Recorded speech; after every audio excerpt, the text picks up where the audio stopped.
আসসালামু আলাইকুম। প্রিয় নবম ও দশম শ্রেণীর শিক্ষার্থীরা, তোমাদের রসায়ন বইয়ের প্রথম অধ্যায় রসায়নের ধারণা এর বেসিক কিছু বিষয় নিয়ে আজকে আলোচনা করব।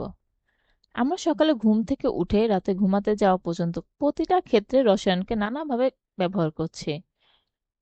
রসায়নের ধারণা এই চ্যাপ্টারটা পড়তে হলে প্রথমে আমাদের জানতে হবে রসায়ন কাকে বলে। বিজ্ঞানের একটি অন্যতম শাখা হচ্ছে রসায়ন। বিজ্ঞানের যে শাখায় পদার্থের গঠন, পদার্থের ধর্ম এবং পদার্থের পারস্পরিক রূপান্তর ইত্যাদি নিয়ে আলোচনা করা হয় তাকে রসায়ন বলে। পদার্থ কি? পদার্থ হলো যার ভর আছে, জায়গা দখল করে। পদার্থের গঠন বলতে একটি পদার্থ কি কি অণু, পরমাণু বা আয়ন দ্বারা গঠিত তাকে বোঝায়। যেমন পানির অণুতে 2টি হাইড্রোজেন ও 1টি অক্সিজেন পরমাণু আছে। পদার্থের ধর্ম একটি পদার্থ কি কি বৈশিষ্ট্য দ্বারা গঠিত তাকে বোঝায়। যেমন পানি স্বাভাবিক তাপমাত্রা ও চাপে তরল অবস্থায় থাকে। পানি বর্ণহীন। পানির গলনাঙ্ক 0 ডিগ্রি সেলসিয়াস এবং পানির স্ফুটনাঙ্ক 100 ডিগ্রি সেলসিয়াস।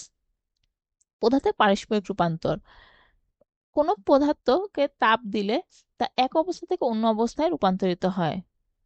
এটি হচ্ছে পদার্থের পারস্পরিক রূপান্তর। এখন আসি রসায়নের উদাহরণে। কয়লা পোড়ালে তাপ উৎপন্ন হয়, কার্বন ডাই অক্সাইড যৌগ তৈরি হয়। তাহলে কয়লার সংকেত হচ্ছে কার্বন।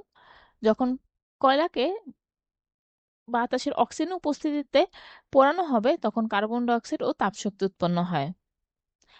আর্দ্র পরিবেশে লোহায় মরিচা পড়ে। যখন পরিবেশে জলীয় বাষ্পের পরিমাণ বেশি থাকে তখন লোহাকে উন্মুক্ত রেখে দিলে তার উপরে ফেরিক অক্সাইডের একটি আস্তরণ পড়ে। এই ফেরিক অক্সাইড ও অ্যানমোল পানিটাই হচ্ছে কি মরিচার সংকেত।